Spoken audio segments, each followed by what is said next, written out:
ഓർമ്മ വെച്ച നാൾ മുതൽ കേൾക്കുന്നതാണ് ഭദ്ര ദേവനുള്ളതാണെന്ന്. കുഞ്ഞുനാളിൽ ദേവേട്ടന്റെ കൈ പിടിച്ചും തോളത്തേറിയും പോവാത്ത ഇടങ്ങളില്ല ഭദ്ര. അന്നൊന്നും അതിന്റെ അർത്ഥം മനസ്സിലാക്കാനുള്ള പക്വതയൊന്നും അവൾക്കില്ലായിരുന്നു. വളർന്നു വരുമ്പോൾ പ്രായം അറിയിച്ചപ്പോൾ മനസ്സിലായി, വെറുമൊരു കളിക്കൂട്ടുകാരനോ സഹോദരനോ സുഹൃത്തോ അല്ല തനിക്ക് ദേവേട്ടനെന്ന്. ദേവന്റെയാണ് ഭദ്ര എന്ന മുത്തശ്ശിയുടെയും അപ്പച്ചിയുടെയും ഒക്കെ സംസാരത്തിന്റെ അർത്ഥം പിന്നീടാണ് അവൾക്ക് മനസ്സിലായത്. പിന്നീടെന്തോ ദേവേട്ടനോട് പഴയ പോലെ കൂട്ടുകൂടാനൊക്കെ ഒരു മടിയായിരുന്നു. എന്തോ ഒന്ന് പിന്നോട്ട് വലിക്കും പോലെ. ദേവനെ കാണുമ്പോഴൊക്കെ ഹൃദയം പടപടാന്ന് മിടിക്കാനൊക്കെ തുടങ്ങി. പിന്നീട് കാണുന്ന സ്വപ്നങ്ങളിലെല്ലാം തൻ്റെ ദേവേട്ടനായിരുന്നു. ദേവനോടൊപ്പമുള്ള സുന്ദര നിമിഷങ്ങളായിരുന്നു. പലപ്പോഴും തനിക്കുള്ള പോലൊരിഷ്ടം ദേവേട്ടന് തന്നോടുണ്ടോ എന്നുള്ളത് അവൾ സംശയിച്ചു. പിന്നെ കാവിലെ ഉത്സവത്തിന് കരിവളയും കളർ മിഠായും വാങ്ങിത്തന്നൊക്കെ ഓർക്കുമ്പോൾ തോന്നും തന്നോടുള്ളത് തനിക്കുള്ള അതേ സ്നേഹമാണെന്ന്. ഭദ്രയ്ക്ക് അച്ഛനും അമ്മയും ഇല്ല. അവരെ അവൾക്ക് വളരെ ചെറുപ്പത്തിൽ തന്നെ നഷ്ടമായതാണ്. പിന്നീട് വളർന്നൊക്കെ അച്ഛൻ്റെ സഹോദരിയുടെ കൂടെയാണ്. അവളുടെ അപ്പച്ചി ദേവേട്ടൻ്റെ അമ്മ, ഒത്തിരി സ്നേഹമുള്ള അമ്മ. പിന്നെ മുത്തശ്ശിയും ദേവേട്ടൻ്റെ അച്ഛനും എല്ലാവർക്കും സ്നേഹമാണ് അവളോട്. വലുതായാൽ ദേവൻ അവൾ മതിയും തീരുമാനിച്ചും അവർ തന്നെയാണ്. ഭദ്രക്കുട്ടിയെ, എന്താ അപ്പച്ചി? ദേവൻ ഇന്ന് വരാൻ വൈകും. അപ്പച്ചിക്ക് വയ്യ, വല്ലാത്ത തലവേദന. മോളൊന്ന് പറഞ്ഞു പൂർത്തിയാക്കാതെ അവരവളെ നോക്കി. അത് കുഴപ്പമില്ല എൻ്റെ സാവിത്രി അപ്പച്ചിയമ്മയെ, ഞാൻ തുറന്നു കൊടുത്തോളാം കഥക്. ഭക്ഷണം ഞാൻ എടുത്തു കൊടുത്തോളാം. സാവിത്രി അവളുടെ മൂർത്താവിലൊന്ന് ചുംബിച്ച് തിരിഞ്ഞടന്നു. പിന്നീട് സുഖമുള്ളൊരു കാത്തിരിപ്പായിരുന്നു, തൻ്റെ മാത്രം ദേവന് വേണ്ടിയുള്ള. എന്തൊക്കെയോ ഓർമ്മകൾ ഇരിക്കുമ്പോഴായിരുന്നു കഥകിൽ മുട്ടുന്ന ശബ്ദം കേട്ടത്. ആവേശത്തിൽ എണീറ്റ് കഥക് തുറന്നു ദേവേട്ടൻ. ഹൃദയം പിന്നെയും കുസൃതി കാട്ടാൻ തുടങ്ങി. ചുറ്റിലും ആരുമില്ലെന്നുകൊണ്ടാണോ എന്നറിയില്ല, ഓടിച്ചെന്ന് വാരിപ്പുണം നിൽക്കാനും തോന്നി. പക്ഷേ അങ്ങനെ ഒരു ഇഷ്ടം ഇന്നുവരെ താൻ അങ്ങോട്ടോ ഏട്ടൻ ഇങ്ങോട്ടോ പറഞ്ഞിട്ടോ കാണിച്ചിട്ടോ ഇല്ല. നീ ഉറങ്ങിയില്ല ഭദ്രേ? ഇല്ല, കാത്തിരിക്കായിരുന്നു. അപ്പച്ചിക്കൊരു തലവേദന, അതാ ഞാൻ. അവളോടൊന്നും പറയാതെ മറുപടി മുകളിലൊതുക്കി അവൻ അവളെ കടന്നുപോയപ്പോൾ എന്തോ നെഞ്ചിൽ കൊളുത്തി വലിക്കും പോലെ തോന്നി ഭദ്രയ്ക്ക്. ഇതിലും അധികം താൻ എന്തെങ്കിലും പ്രതീക്ഷിച്ചുവോ അറിയില്ല. പുറത്തൊക്കെ പോയി പഠിച്ചു വന്നതിന് ശേഷം ഭദ്രയോടെന്തോ അകൽച്ചയുണ്ടെന്ന് ദേവനെന്ന് അവൾക്ക് തോന്നിയിട്ടുണ്ട്. ഇനി താൻ ഈ കാണുന്ന സ്വപ്നങ്ങൾക്ക് വെറുതെയാവൂ. എന്തൊക്കെ ഓർത്ത് അവളുടെ കണ്ണു നിറഞ്ഞു. വേഗം അത് ദേവൻ കാണാതെ തുടച്ചു നീക്കി അവൾ ഓടിച്ചെന്ന് അവൻ്റെ കയ്യിൽ പിടിച്ചു. കഴിക്കാൻ എടുത്തു വെച്ചിട്ടുണ്ട്. അറുത്തു മുറിച്ച് മാത്രമേ ഇപ്പോൾ സംസാരമുള്ളൂ. എന്നിട്ട് അവൾ പിടിവിട്ടില്ല. വായോ, ഇത്തിരി കഴിച്ചിട്ട് കിടക്കാം. വയറൊഴിച്ചിട്ട് കിടന്നൂടാ, എന്തെങ്കിലും അസുഖം വരും. പ്ലീസ് ഇത്തിരി. അവൻ ഡൈനിങ് ടേബിളിലേക്ക് പോയിരുന്നു. അവൾ സന്തോഷത്തോടെ അവന് ചോറും കറിയും വിളമ്പി അവനുണ്ടെന്ന് നോക്കിയിരുന്നു. പക്ഷേ ദേവൻ അപ്പോഴും ഫോണിലായിരുന്നു. ചെറിയ ചിരി ആ മുഖത്ത് തെളിഞ്ഞു വരുന്നുണ്ട്. ഭദ്ര അവൻ്റെ ചിരിയും നോക്കിയിരുന്നു. പെട്ടെന്ന് ദേവൻ ഫോണെടുത്ത് എഴുന്നേറ്റു. ഉച്ചത്തിലുള്ള ചിരിയും വർത്താനവും. ഭദ്രക്കുള്ളിൽ എന്തോ കൊള്ളിയാൻ മിന്നി. ആരാവും ഈ സമയത്ത്? ഇത്രയും സന്തോഷിച്ച് താൻ ദേവേട്ടനെ കണ്ടിട്ടേയില്ല. അവളുടെ ഉള്ളം നാളി. ദേവഭദ്രേ! ഫോൺ കട്ട് ചെയ്ത് ദേവൻ ഓടി വന്ന് നിന്നപ്പോൾ അവൾ അവനെ തന്നെ നോക്കി. മുഖത്താകെ ഒരു തെളിച്ചം. ഭദ്രേ, അവള് വരുവാന്ന്. ആരാ ദേവേട്ടാ? ചങ്കിടിപ്പിനെ നിയന്ത്രിച്ച് അവൾ ചോദിച്ചു. ദേവിക, ദേവു വരുന്നു. ആ മുഖത്തപ്പോൾ 100 നക്ഷത്രങ്ങൾ ഒന്നിച്ചു തെളിഞ്ഞ പ്രകാശം ഉണ്ടായിരുന്നു. ഭദ്ര അത് നോക്കി കാണുകയായിരുന്നു. ദേവു വരുന്ന വിവരം അമ്മയോട് പറയാൻ അവൻ ഓടിപ്പോകുന്ന കണ്ടപ്പോൾ നെഞ്ചിലെ ഭാരം കൂടി വന്നു. ദേവിക, ദേവേട്ടൻ്റെ അച്ഛൻ പെങ്ങളുടെ മോൾ. അവള് ഏട്ടനും ഉറപ്പെണ്ണ് തന്നെ. പക്ഷെ തന്നെ പോലെയല്ല, പുറത്തൊക്കെ പഠിച്ച കുട്ടിയാണ്. കാണാനും സുന്ദരിയാണ് അവളുടെ അമ്മയെപ്പോലെ. പിന്നെ തന്നെ പോലെയല്ല അവൾക്ക് അച്ഛനും അമ്മയും ഏട്ടനും എല്ലാവരും ഉണ്ട്. എന്തോ ഭദ്രയുടെ കണ്ണു നിറഞ്ഞു. തനിക്ക് വേണ്ടപ്പെട്ട എന്തോ നഷ്ടപ്പെട്ടു പോകുന്ന പോലെ. ദേവ് വരുന്ന കാര്യം കേട്ടപ്പോൾ എല്ലാവർക്കും വലിയ സന്തോഷം. പിന്നെ താനായിട്ട് വിട്ടുനിന്നില്ല. അവർക്കൊപ്പം സന്തോഷത്തിൽ കൂടെ ചേർന്ന് നിന്നു. ദേവ് വന്നപ്പോഴും അങ്ങനെ തന്നെ. എല്ലാവരും അവളെ സ്നേഹം കൊണ്ട് മൂടി. ഉള്ളിൽ ഇച്ചിരി കുശുമ്പൊന്ന് മൂടുന്നുണ്ടായിരുന്നു. ദേവേട്ടനെ നോക്കുമ്പോൾ അങ്ങേരും അവളെ തന്നെ നോക്കി നിൽക്കുന്നുണ്ട്. പിന്നീടെന്തോ അവിടെ നിൽക്കാൻ തോന്നിയില്ല. പിന്നെ അങ്ങോട്ട് കണ്ടറിയുകയായിരുന്നു ദേവേട്ടനും ദൈവവും തമ്മിലുള്ള അടുപ്പം. അപ്പോഴേക്ക് മനസ്സിനെ പറഞ്ഞ് പഠിപ്പിക്കും, ദേവേട്ടൻ ഭദ്രക്കുള്ളതാന്ന് എല്ലാവരും പറയാറുള്ളതല്ലേ എന്ന്. ദേവേട്ടൻ ഇത്രയൊക്കെ സംസാരിക്കുമെന്ന് അവൾ വന്നതിൽ പിന്നെയാണ് താൻ മനസ്സിലാക്കിയത്. അന്നൊരിക്കൽ ക്ലാസ് കഴിഞ്ഞ് ഓടി വന്നപ്പോൾ അടുക്കളപ്പുറത്തുനിന്ന് അപ്പച്ചിയും മുത്തശ്ശിയും കൂടെ പറയുന്നു കേട്ടു. ദേവന് ദേവമോളോട് എന്തോ ഒരു അടുപ്പുണ്ട് എന്ന് തോന്നുന്നു. എനിക്കും തോന്നി. തിരിച്ചാ കുട്ടിക്ക് അങ്ങനെ ഇഷ്ടമുണ്ടെന്ന് തന്നെയാ തോന്നണേ. നമ്മളൊന്ന് തീരുമാനിക്കും, മക്കള് വേറൊന്നും. അവരല്ലേ ഒന്നിച്ച് ജീവിക്കേണ്ടത്. അവര് തീരുമാനിച്ചോട്ടെ. കേട്ടപ്പോൾ നെഞ്ചുകൂട്ടി മരിക്കുന്ന പോലെ തോന്നി. എങ്ങനെയൊക്കെയോ ശബ്ദം പുറത്തു വരാതെ തിരിഞ്ഞടന്ന് റൂമിലേക്ക് കയറി. ഒത്തിരി നേരം തലയിണിൽ കടിച്ചു പിടിച്ച് കരഞ്ഞു തീർത്തു. അല്ലെങ്കിൽ ഞാനല്ലേ ദേവേട്ടനെ സ്നേഹിച്ച് ഓരോ പൊട്ടുബുദ്ധി. ആരെങ്കിലും എന്തേലൊക്കെ പറയുന്ന കേട്ടു. ഓരോ മോഹങ്ങളും മനസ്സിലിട്ട് കൊണ്ടെടുക്കുന്ന വെറും പൊട്ടി. ഭദ്രയ്ക്കൊരു വിഷമമില്ല. അവൾ സ്വയം പറഞ്ഞുകൊണ്ടിരുന്നു. താഴെ ബുള്ളറ്റ് സ്റ്റാർട്ടാവുന്ന ഒച്ച കേട്ടു. പോവാതിരിക്കാനായില്ല. എന്നും അത് കേട്ടാൽ ജനലരിയിലേക്ക് ഓടിപ്പോവും ഒരു നോക്ക് കാണാൻ. വലിയ സന്തോഷത്തിലാണ് പുള്ളി. തിരിഞ്ഞു ആരെയോ നോക്കുന്നുണ്ട്. പൊടുന്നനെ ഓടി വന്ന് ദേവു അവന് പുറകിലിരുന്നു. അവരൊന്നിച്ച് പടിപ്പുര കടന്നു പോകുന്നത് കണ്ണുനീരിൻ്റെ ഇടയിൽ അവൾ കണ്ടു. മുഖത്ത് പ്രയാസപ്പെട്ട ഒരു മങ്ങിയ ചിരിയും വരുത്തി. അന്ന് രാത്രി ഭദ്രയ്ക്ക് നല്ല പനി പിടിച്ചു. അപ്പച്ചി ഒപ്പം തന്നെ ഇരുന്നവളെ കുഞ്ഞുങ്ങളെപ്പോലെ പരിചരിച്ചു. രാത്രി ഏറെ വൈകി അവർ രണ്ടുപേരും വന്നത് ഭദ്ര മുറിയിലിരുന്ന് അറിയുന്നുണ്ടായിരുന്നു. താഴേന്ന് ദേവു ഭദ്രയുടെയും ചോദിക്കുന്നു കേട്ടു. കുറച്ചു കഴിഞ്ഞപ്പോൾ ദേവും ദേവേട്ടൻ്റെ മുറിയിലേക്ക് വന്നതറിഞ്ഞു. എന്ത് പെട്ടെന്ന്?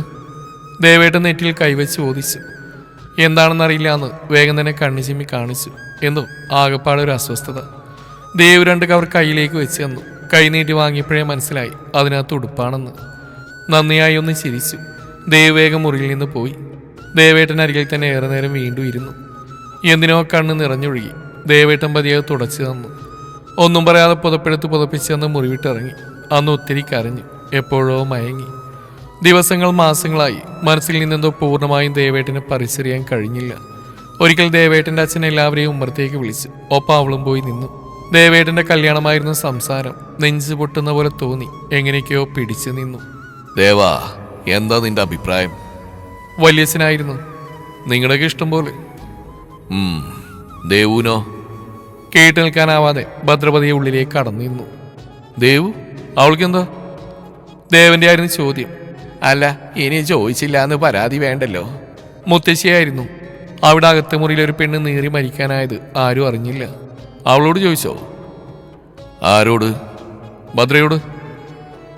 എന്ത് ചോദിക്കാൻ? അപ്പച്ചിയായിരുന്നു. അവളോട് ചോദിക്കാൻ എങ്ങനെയാമേ ഞാൻ അവളെ കിട്ടുന്നത്? എല്ലാവരും ഞെട്ടി. അപ്പം നിനക്ക് ദേവു അവളല്ലേ ഇഷ്ടം? എനിക്കോ? ഞാൻ എപ്പോഴങ്ങനെ പറഞ്ഞിട്ടുള്ളത്? അന്നും ഇന്നും ദേവന്റെ മനസ്സിൽ അവളേ ഉള്ളൂ. ഭദ്ര ദേവനുള്ളതാണെന്ന് കേട്ടാ ഇത്രയും കാലം ജീവിച്ചു തന്നെ.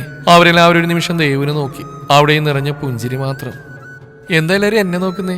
ഇനി ദേവുവിന് ദേവേട്ടനോട് അങ്ങനെ ഒരു അടുപ്പുണ്ടെന്നാണോ? അങ്ങനെയാണെങ്കിൽ നോക്കണ്ട. എനിക്ക് ഈ ദേവേട്ടനോട് അത്തരത്തിലൊന്നുമില്ല. ഇയാൾക്ക് ആ ഭദ്രക്കൊച്ചിനെ ഇഷ്ടമെന്ന് എനിക്ക് പണ്ടേ അറിയാം. ഭദ്രയുടെ അമ്മേ? അവന്റെ കണ്ണുകൾ നാലുപാടും പാഞ്ഞു. ഇവിടെ ഉണ്ടായിരുന്നാണല്ലോ. ഞാനൊന്ന് പോയി നോട്ടെ. ഈ സമയം അത്രയും ഭദ്ര അവിടെ മുറിയിലായിരുന്നു. അവിടെ നിന്നാൽ താൻ തളർന്നു വീഴും തോന്നിയപ്പോൾ ഓടിക്കയറിയതാണ്. ദേവൻ വരുമ്പോൾ ഭദ്ര ജനലഴികളിലൂടെ പുറത്തേക്ക് നോക്കി നിൽക്കുകയായിരുന്നു. എന്ത് താഴെ നിൽക്കാത്ത?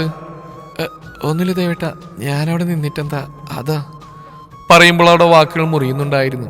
ആ മുറിക്കകത്ത് അവൾക്ക് ശ്വാസം മുട്ടുന്ന പോലെ തോന്നി. ദേവനും പതിയെ ആ ജനൽ കമ്പികൾ പിടുത്തമിട്ട് ദൂരേക്ക് കണ്ണെറിഞ്ഞു. ഭദ്രേ, എന്തേ ഞാനൊന്ന് വാങ്ങിയ ഡ്രസ്സ് ഇടാഞ്ഞേ? ഏത്? അന്ന് ദേവിനൊപ്പം പോയി വാങ്ങിയത്. അപ്പോഴായിരുന്നു ഭദ്രക്കത് ഓർമ്മ വന്ന് തന്നെ. വാങ്ങി തന്നിട്ട് ഒരുപാടായെങ്കിലും എന്തോ അവളത് തുറന്ന് നോക്കിയിട്ടില്ലായിരുന്നു. അത് ഞാൻ വിശേഷ ദിവസമൊക്കെ വരുമ്പോൾ ഇടാന്ന് കരുതി വെച്ചിരിക്കുക. എങ്ങനെയൊക്കെ അവൾ പറഞ്ഞൊപ്പിച്ചു. ഒത്തിരി തെരഞ്ഞിട്ടാ തനിക്കില്ലാത്ത 2 കളർ കിട്ടിയത്. ഭദ്രയൊന്ന് ഞെട്ടി ദേവനെ നോക്കി. തൻ്റെ ധാവണിയുടെ കളറൊക്കെ ഏട്ടൻ ശ്രദ്ധിക്കുന്നുണ്ടായിരുന്നു.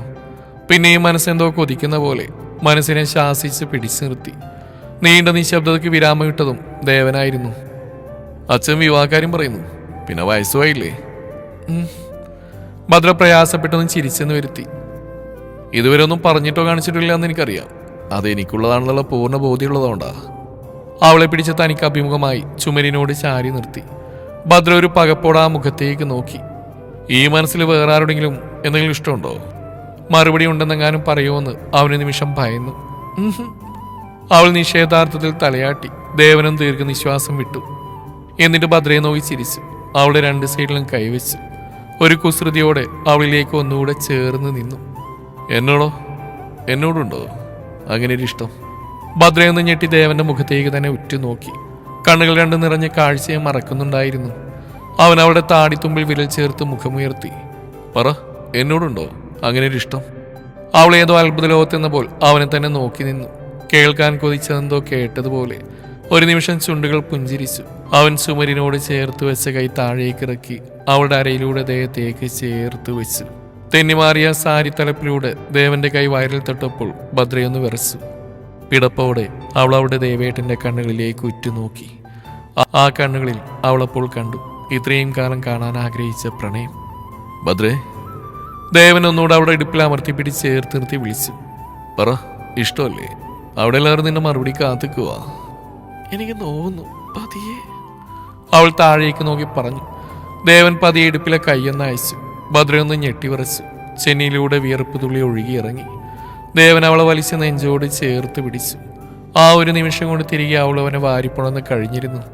മരിച്ച് ജീവിച്ച പോലെ തോന്നി ഭദ്രയ്ക്ക്. ദേവന്റെ ശ്വാസം കഴുത്തിനടുത്തേക്ക് അടുത്തു വരുന്ന അറിഞ്ഞപ്പോഴേ അവൾക്ക് മനസ്സിലായി. ചിറ്റമാടി. അവൾ അവനെ തട്ടിമാറ്റി ഓടി. ദേവൻ പിടിക്കാനാഞ്ഞെങ്കിലും അപ്പോഴേക്കും അവൾ മുറിവാതിൽ കടന്നിട്ടുണ്ടായിരുന്നു.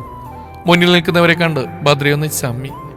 അത് പിന്നെ അപ്പച്ചി, ഞാൻ ദേവേട്ടൻ പിന്നെ... അവൾ എന്തൊക്കെയോ പറയാൻ തപ്പിത്തടഞ്ഞു. അവരെല്ലാം അർത്ഥം വെച്ച് ചിരിക്കാൻ തുടങ്ങിയതും ജാളിയത് കൊണ്ട് അവളുടെ തല താഴ്ന്നു പോയി. ദേവഭദ്രേ! പെട്ടെന്നായിരുന്നു ദേവൻ ചാടി വീണത്. മുന്നിൽ നിൽക്കുന്നവരെ കണ്ട് അവനൊന്ന് ചമ്മി. അത് പിന്നെ അമ്മേ, ഞാൻ ഭദ്ര പിന്നെ... ദേവൻ പറഞ്ഞു തുടങ്ങിയതും എല്ലാവരും ഒരേ സ്വരത്തിൽ അവൻ പറയുന്നതിന് മുമ്പ് പറഞ്ഞു തുടങ്ങി. പിന്നെ അവിടെ ഒരു കൂട്ട ചിരിയായിരുന്നു. പൊട്ടിവരുന്ന ചിരിയെ കടിച്ചമർത്തി അവളും ദേവേട്ടിന് തലതാഴ്ത്തി നിന്നു.